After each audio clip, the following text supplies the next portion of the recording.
Dear learner, welcome back to the channel. आपका बहुत बहुत स्वागत है। आज हम बात करेंगे स्टैटिस्टिक्स पे। बहुत सिंपल तरीके से मैं एक्सप्लेन करने की कोशिश करूँगा और ओवरव्यू दूंगा। डिटेल वीडियो आपको मिल जाएगा मेरे चैनल पे और मटेरियल भी मिल जाएगा।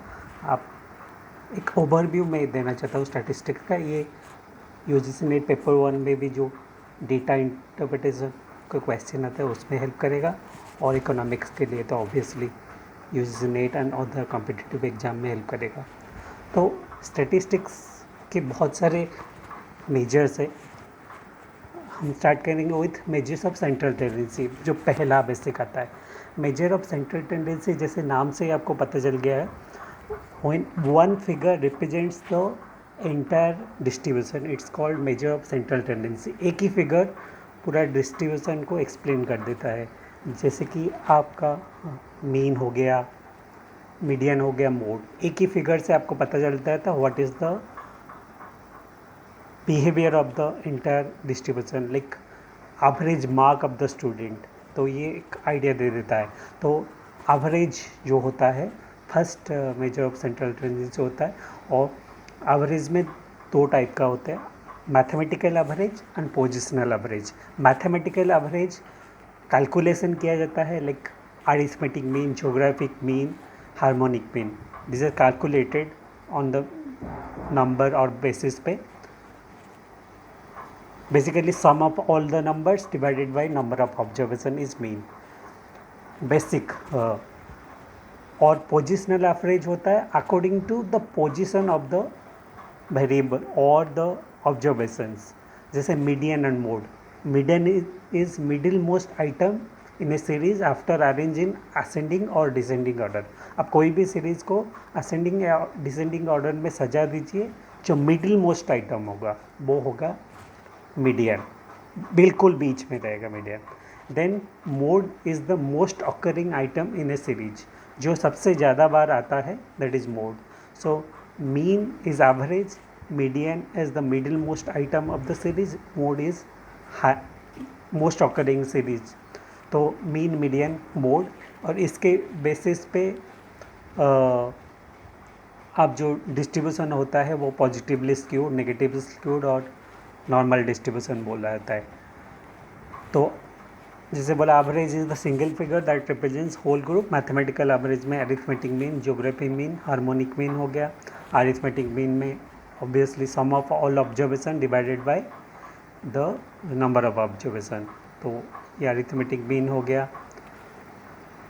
और इसमें बहुत सारे फॉर्मूलेज, डायरेक्ट मेथड है, शॉर्टकट मेथड है, और ये बहुत important properties of arithmetic mean question आता है। Sum of deviation of item from arithmetic mean is always zero. जब सारे आइटम के डेविएशन मीन से आप निकालेंगे तो जीरो रहेगा, क्योंकि वो एवरेज है। The sum of square deviation of average minimum is minimum. जब हम डेविएशन निकालेंगे, डेविएशन का सम जीरो होगा, अब जब स्क्वायर कर देंगे तो वो मिनिमम रहेगा। ये तो properties of mean. Geometric mean is defined as nth root of the product. जितने भी रूट, स्क्वायर, क्यूब, जितने रूट आप ले लोगे, nth root is the geographic mean. Suppose दो प्रोडक्ट है, देन स्क्वायर रूट होगा। तीन प्रोडक्ट है, क्यूब रूट, क्यूबिक होगा। वैसे nth root is the geometric mean. Similar harmonic mean is based on reciprocal of the item. जितने भी series है, ऑब्जर्वेशन डिवाइडेड बाय उसका रेसिप्रोकल हम ले लेंगे, 1/x1 plus 1/x2 plus 1/x3 up to 1/xn, और total observation divided by all the reciprocal of items is harmonic mean.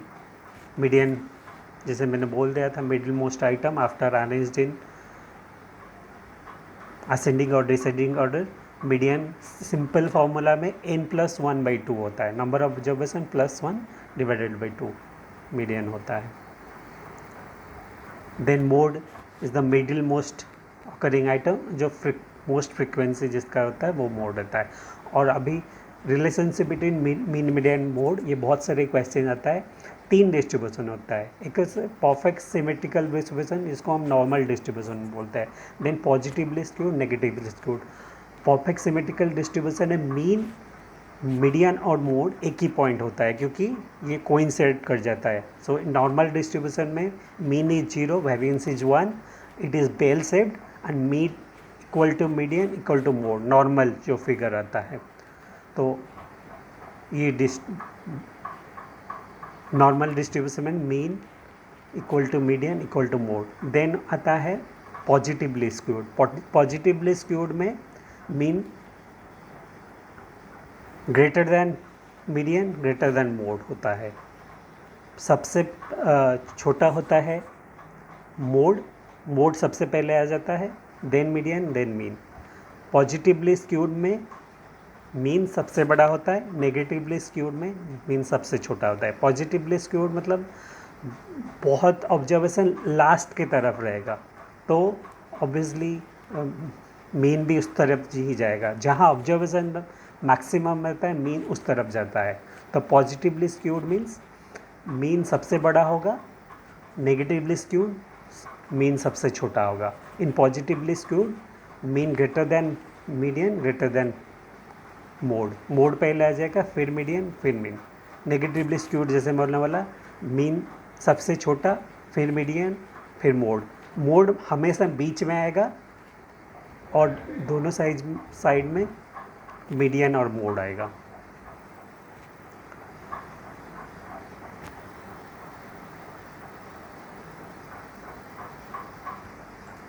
ये हो गया measures of central tendency. Then measures of dispersion. Central tendency में जैसे मैं बोला था एक figure gives about one figure represents the series. वैसे डिस्पर्सन बोलता है measure of variation of item. जो हमारा सेंट्रल टेंडेंसी का कोई भी फिगर है उससे जो अदर वेरिएबल्स है वो कितने दूर में है. बेसिकली एक मीन हो गया, मीडियन हो गया, मोड हो गया, इससे फिगर कितने दूर में है वो बोलता है मेजर ऑफ डिस्पर्सन. तो measure of dispersion is basically major of variation, कितना वेरिएबिलिटी, कितना स्प्रेड है बेसिकली बोला जाता है. मेजर वेरिएबल डिस्पर्सन में 4-5 चीज़ें आता है. Range, interquartile range, mean deviation, standard deviation, coefficient variation. ये 5 मैथमेटिकल होता है, एक ग्राफिकल होता है, उसको लॉरेंज कर्व बोलते हैं, बहुत फेमस है. तो बहुत क्विकली हम बोलते हैं रेंज, इंटरक्वार्टाइल रेंज और क्वार्टाइल डेविएशन उसको बोलते हैं, mean deviation, standard deviation, coefficient of variation, Lorentz curve. ये 6 है measures of dispersion. Range simplest measure of dispersion है. ये it is the difference between maximum and minimum value. Maximum and minimum value को जो difference होता है उसको range बोलते हैं. Maximum temperature, minimum temperature, highest and lowest basically. तो ये रेंज दे देता है, मतलब ये सीरीज इतने से इतने के बीच में वैरी कर रहा है. तो जैसे वेरिएशन होता है, मिनिमम इतना है, मैक्सिमम इतना है, तो रेंज इतना वो ये देख देता है, highest and lowest. Then coefficient of range L minus S plus by L plus S. Coefficient of range basically largest minus smallest divided by largest plus smallest. आप जब कर दोगे तो coefficient of range आ जाएगा. सेकेंड आता है quartile deviation और inter quartile range. Quartile deviation जब सीरीज 3 हिस्सों में डिवाइड होता है, उसको 4 हिस्सों में, उसको क्वार्टाइल बोलते हैं. इक्वली डिवाइड होता है 25%, 25%, 25%, 25%. 4 क्वार्ट. तो if series is divided into 4 quarters it is called quartile division. Similarly और जितने हम सीरीज का डिफरेंस डिवीजन करते जाएंगे सिमिलरली रहता है. क्वार्टाइल डिवीजन, फिर आगे सेप्टा 1/10 होता है, 1/5 होता है, 1/4 होता है. जितने आप आगे डिवीजन करते जाएंगे आपको मिल जाएगा उस टाइप का division. Quartile division is simple. सब हम रहे Q3 minus Q1 divided by 2. Q3 is third quartile, Q1 is first quartile. Q3 minus Q1 divided by 2 is quartile division. Interquartile range क्या होता है? Third quarter minus first quarter, Q3 minus Q1.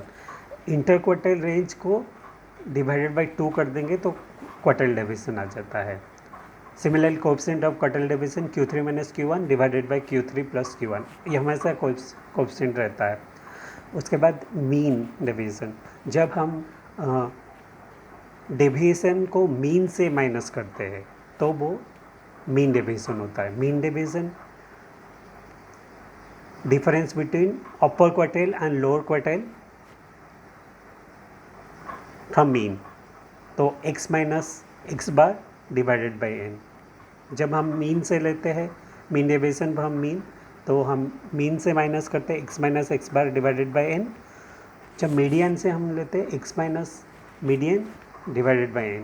तो basically हम किससे लेते हो वो mean deviation can be computed either from mean और median. Standard deviation very popularly used. Standard deviation concept was first given by Carl Pearson, very important. Carl Pearson ने 1893 में standard deviation concept दिया था। Standard deviation is mostly widely used measure. It is also called root mean square division. आप जितने mean square आएगा उसको square root कर देंगे तो स्टैंडर्ड डेविएशन हो जाएगा। तो standard deviation is x minus x bar x summation divided by n root, and standard deviation is widely used in sampling theory and test of significance. standard deviation से ही और इस denoted में sigma, sigma से major होता है और सबसे ज़्यादा यूज होता है। कोएफिशिएंट ऑफ स्टैंडर्ड डेविएशन बहुत बार क्वेश्चन आता है। Coefficient of standard deviation is standard deviation divided by mean. Standard deviation को आप जब मीन से डिवाइड कर देंगे उसको बोलते हैं कोएफिशिएंट ऑफ स्टैंडर्ड डेविएशन। और mean deviation can be calculated from mean median mode. Mean median mode से मीन डेविएशन कैलकुलेट होता है, लेकिन स्टैंडर्ड डेविएशन हमेशा खाली मीन से ही कैलकुलेट होता है। This is the difference between mean deviation and standard deviation. Variance बहुत important. Variance, the term variance was first used by Ragnar Fisher in 1918. Standard deviation Carl Pearson और variance first use किया था Fisher ने 1918 में। Variance is basically standard deviation को आप square कर दोगे तो वेरिएंस हो जाएगा। आप अंडर रूट लेते हैं तो स्टैंडर्ड डेविएशन होता है, अंडर रूट नहीं लोगे स्क्वायर कर दोगे तो स्टैंडर्ड डेविएशन से स्क्वायर होता है वेरिएंस। कोएफिशिएंट ऑफ वेरिएंस बहुत बार क्वेश्चन आता है। Again coefficient of variance is developed by Karl Pearson.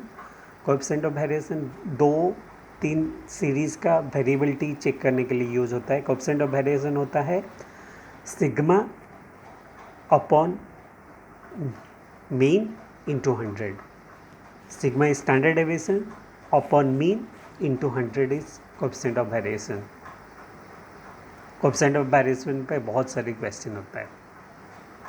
Then ये सब मैथमेटिकल मेथड है। Graphical method of dispersion is Lorentz curve. जब हम ग्राफिकली इसको रिप्रेजेंट करते हैं उसको लॉरेंज कर्व बोलते हैं। It was developed by Lorenz और it is the famous method of degree of inequality distribution of income और वेल्थ।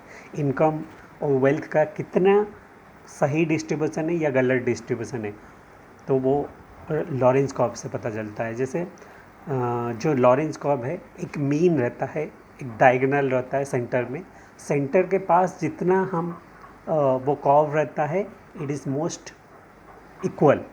सेंटर से जितना दूर रहता है मोस्ट अनइक्वल, मतलब जितना नीचे की तरफ रहेगा ग्राफ अनइक्वल डिस्ट्रीब्यूशन, जितना सेंटर की तरफ रहेगा उसको वो इक्वल मोर इक्वल डिस्ट्रीब्यूशन। और जो सेंटर का लाइन होता है उसको लाइन ऑफ इक्वलिटी बोलते हैं, मतलब there is no variation there, line of equality. फिर उसके बाद सेंट्रल टेंडेंसी और डिस्पर्सन के बाद स्क्यूनेस आता है। स्क्यूनेस इज बेसिकली जो हमारे जैसे पहले बोला था पॉजिटिवली स्क्यूड नेगेटिवली स्क्यूड की फ्रीक्वेंसी ऑफ डिस्ट्रीब्यूशन क्या है, मतलब सिमेट्रिक है असिमेट्रिक है। तो मेजर ऑफ स्क्यूनेस तो जैसे बोला था सिमेट्रिकल डिस्ट्रीब्यूशन में mean equal to median equal to mode. Asymmetric distribution में ये पॉजिटिवली स्क्यूड नेगेटिवली स्क्यूड आता है। पॉजिटिवली स्क्यूड में जैसे मैंने बोला था मीन सबसे बड़ा, मीडियन बीच में, मोड सबसे छोटा। देन नेगेटिवली स्क्यूड में मीन सबसे छोटा, मोड सबसे बड़ा, और मीडियन हमेशा मिडिल में आता है। स्क्यूनेस को मेजर करने के लिए 2-3 मेथड है, कार्ल पियर्सन मेथड, केली मेथड, बाउले मेथड। कार्ल पियर्सन मेथड में बेसिकली एब्सोल्यूट मेजर है और रिलेटिव मेजर भी है। कार्ल पियर्सन मेथड में coefficient of skewness varies between +1 और -1।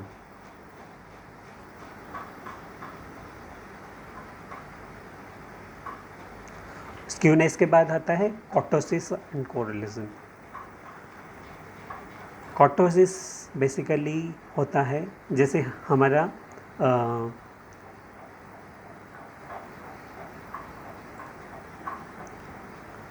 जैसे हम स्क्यूनेस में पॉजिटिवली स्क्यूड और नेगेटिवली स्क्यूड डिस्ट्रीब्यूशन का देखते हैं। Similarly the height frequency of the distribution in terms of height, degree of flatness और पिकनेस। जो कर्व है हमारा फ्लैट है या टेल हो रहा है या पिक कर रहा है, फ्लैट और पिकनेस, डिग्री ऑफ हाइट और peakness of frequency of curve is called kurtosis. Kurtosis के हिसाब से फ्लैट नॉर्मल पिक्ड शेप रहता है। जैसे सिंपल है, 3 मेजर्स ऑफ कर्टोसिस है, लेप्टोक्यूटिक, प्लैटिक्यूटिक, मेसोक्यूटिक। बहुत बार क्वेश्चन आता है लेप्टोक्यूटिक, प्लैटिक्यूटिक, मेसोक्यूटिक। लेप्टोक्यूटिक इज हाईएस्ट पिक, जब हाईएस्ट पिक रहता है हमारा उसको बोलते हैं लेप्टोक्यूटिक। प्लैटिक्यूटिक इज नॉर्मल क्रॉप, जो नॉर्मल डिस्ट्रीब्यूशन को प्लैटिक्यूट बोलते हैं, और लेस डिस्ट्रीब्यूशन जैसे रहता है उसको बोलते हैं मेसोक्यूटिक। लेप्टोक्यूटिक, मेसोक्यूटिक, प्लैटिक्यूटिक। और measures of kurtosis is basically β2। β2 को मेजर ऑफ कर्टोसिस बोलते हैं। β2 इज μ4/μ2²। और सिंपल इसका फॉर्मूला है β2 = 3 is normal distribution mesokurtic, β2 > 3 is leptokurtic, β2 < 3 is platykurtic. <3 मतलब ऊपर वाला, <3 मोर पिक देन नॉर्मल, <3 है मतलब प्लैटिक्यूटिक, नॉर्मल से छोटा है, = 3 है मतलब normal distribution, there is no problem. उसके बाद आता है कोरिलेशन। तो it represents mutual relationship between 2 variable. 2 variable के बीच में क्या रिलेशनशिप है वो कोरिलेशन बताता है। जैसे price and demand, income expenditure, income saving, ये सब वेरिएबल में national income, inflation, all this जो वेरिएबल के बीच में क्या खाली रिलेशनशिप है, मतलब ये सिर्फ एक डिग्री देता है और मतलब इंडिकेट करता है कि पॉजिटिव है, नेगेटिव है, कोई रिलेशन नहीं तो उसको बोलते हैं spurious correlation. Suppose correlation between pig and pig iron, जो उसमें कोई लॉजिक नहीं है, then it is called spurious correlation. उसके बाद कोरिलेशन में basically positive correlation, negative correlation होता है if the degree is in same direction. जो हम ग्राफ में दोनों चीज़ डालते हैं तो दोनों एक तरफ मूव कर रहा है और ऊपर मूव कर रहा है, then positive correlation. Opposite direction में मूव कर रहा है तो नेगेटिव कोरिलेशन। पॉजिटिव कोरिलेशन में price and supply positively correlated, pen and ink positively correlated. Inverse relation में हमें इकोनॉमिक्स में पता है price and demand, investment and rate of interest, ये इन्वर्स रिलेटेड है। जो इन्वर्स रिलेशन मतलब नेगेटिव कोरिलेशन, डायरेक्ट रिलेशन मतलब पॉजिटिव कोरिलेशन। सिमिलरली दो मतलब लीनियर कर्वीलिनियर होता है। If there is constant ratio then it is linear, degree of change equal है तो if 2 variables x and y changes in constant ratio then it is called linear regression. Constant नहीं तो non linear और curvy relation बोलते हैं। Then simple relation, simple को relationship है simple partial multiple correlation. Simple correlation if दो variable है तो सिंपल कोरिलेशन है। पार्शियल कोरिलेशन है 2 और more variable, multiple more then 3 है तो मल्टीपल कोरिलेशन बोलते हैं। Degree of perfect correlation is, और कोरिलेशन प्लस -1 से +1 के बीच रेंज करता है। +1 is perfect correlation, -1 is negative correlation. High degree of correlation जितना क्लोज टू 1 रहेगा +1, then degree of correlation is more, जितना क्लोज टू माइनस रहेगा degree of correlation is less. 0 है तो देर इज एब्सोल्युटली, +1 में तो पॉजिटिव कोरिलेशन है, -1 है तो नेगेटिव कोरिलेशन है। जितना क्लोज टू 1 मतलब अपर फिगर रहेगा तो high degree of correlation, low figure close to 0 रहेगा तो लो डिग्री ऑफ कोरिलेशन।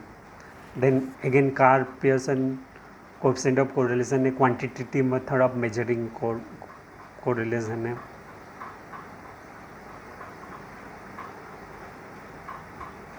बहुत सारे फॉर्मूलेस उस पे है। कोरिलेशन के बाद बहुत सारे कॉन्सेप्ट होता है, मतलब बहुत बार पूछा जाता है T test, F test, Z test, chi square test. बहुत सिंपल तरीके से मैं ट्राई करूँगा इसको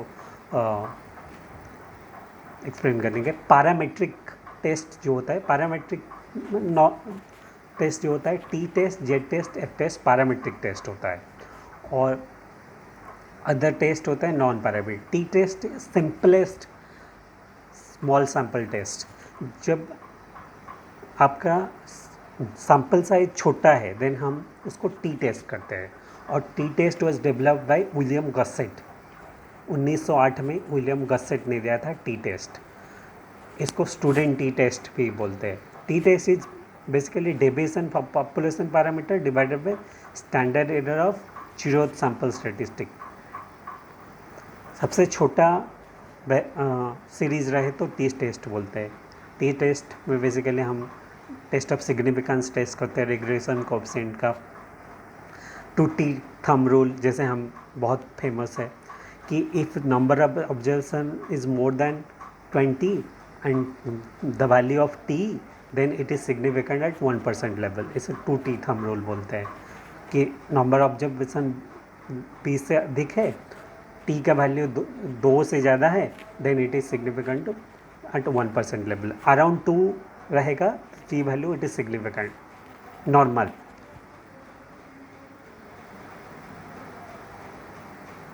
Then Z test was given by Fisher.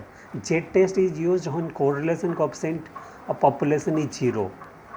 मतलब जनरली और थोड़ा बेसिकली टी टेस्ट से ऊपर थोड़ा मोर डिस्ट्रीब्यूशन नंबर ऑफ वेरिएबल्स और ज़्यादा है तो Z टेस्ट यूज होता है। Z test sample size is larger in around less than 30 रहेगा तो टी टेस्ट जनरल करते हैं, मोर देन 30 रहेगा तो Z test is generally use करते हैं। Z test is called large sample test, T test is small sample test, Z test is large sample test.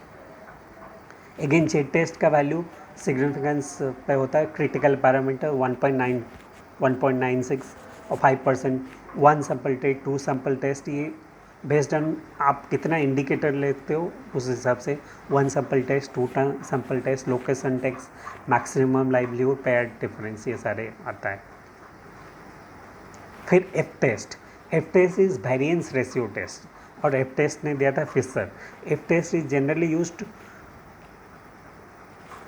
To independent estimation of population variance. दो of population variance को independent estimation हम करेंगे तो F test generally use होता है। F is basically F value क्या होता है, larger estimate of population variance divided by smaller estimate. सबसे लार्जर एस्टिमेट और divided by smaller estimate, it is basically F test.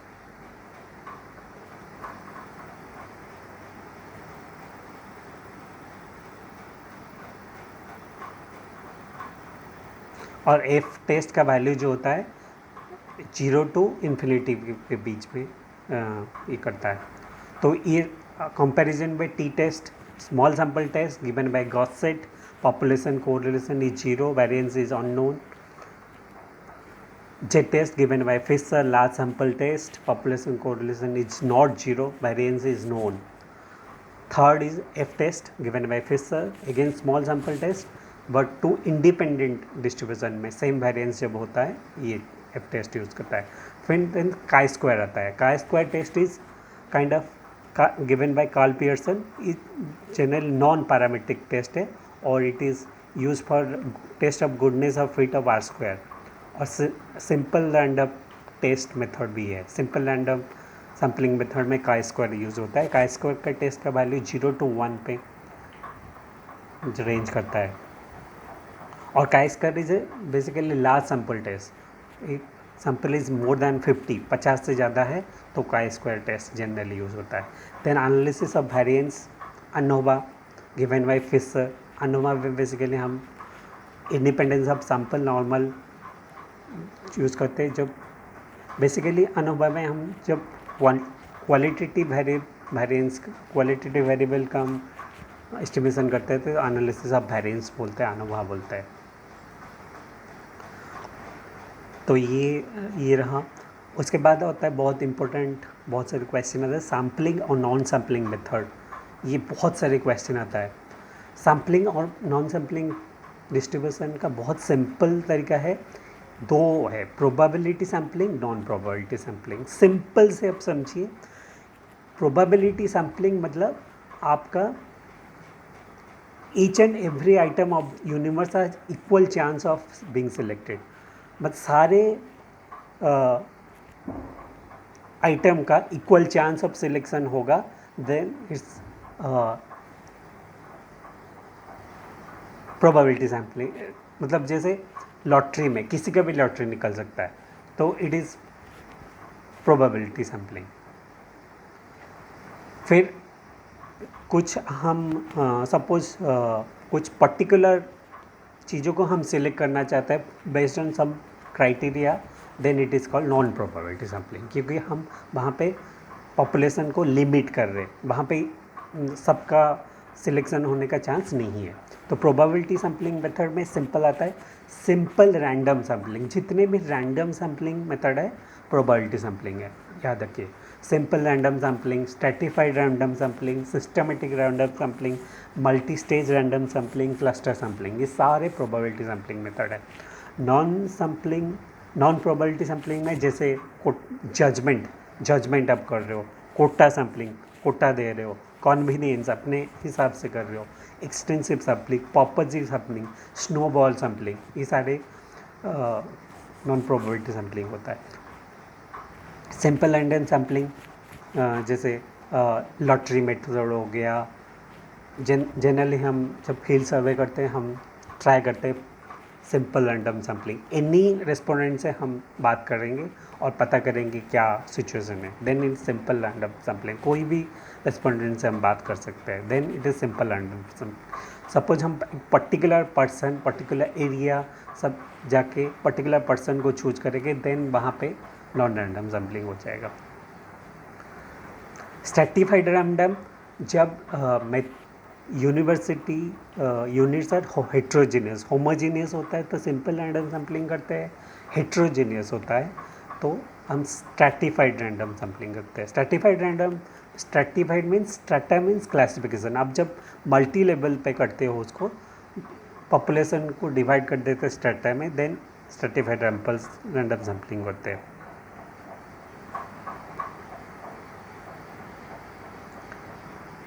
Systematic random sampling, combination of systematic and random. Multi-stage random sampling, same. Multi-stage random sampling जैसे एक state India चुना गया, उसमें कुछ states चुना गया based on north south and all. उसके बाद एक स्टेट में भी कुछ पर्टिकुलर डिस्ट्रिक्ट चूज किया गया, फिर tehsil, village, town, ward, household. जितने लेवल अप करते जाओगे तो multi stage sampling.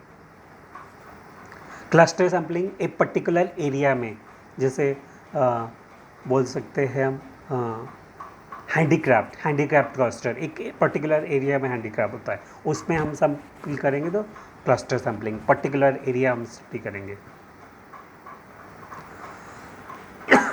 Sorry, non probability sampling हमें जजमेंट सैम्पलिंग हो गया।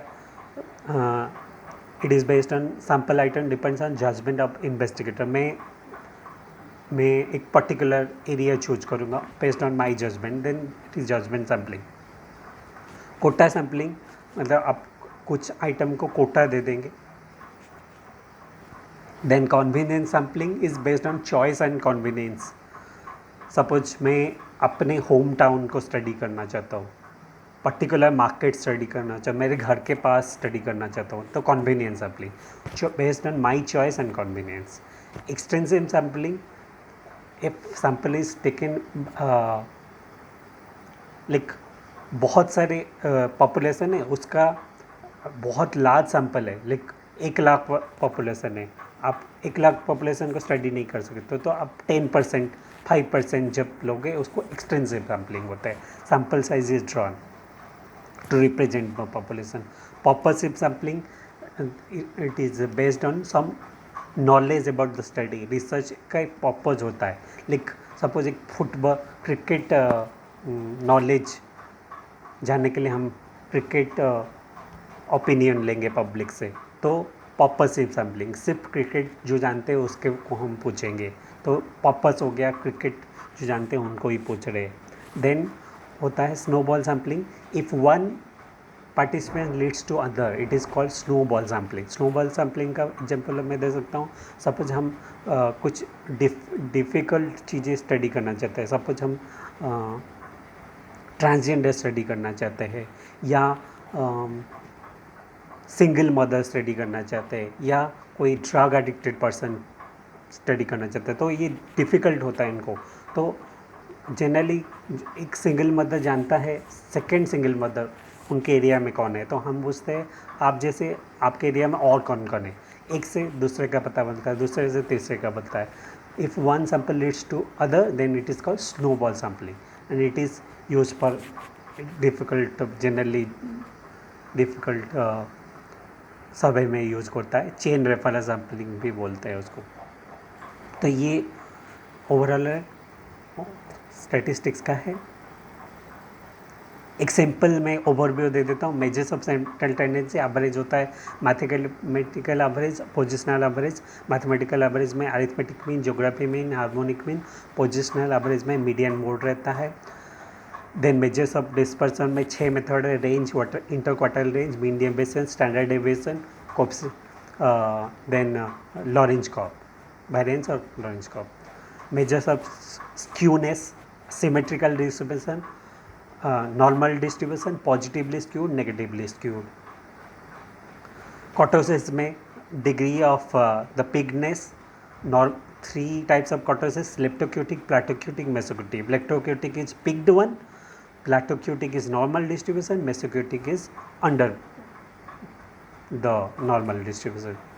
Then correlation, degree of correlation, method of studying correlation, Karp-Pearson coefficient, Spearman rank correlation, concurrent deviation. Then regression method में least square method, regression equation, regression coefficient, properties of regression, ये जनरली। Then index number होता है, simple index number, weighted index number. Simple index number में Laspeyres, पास्के, Fisher, martial एजोर्थ, ये सब आता है।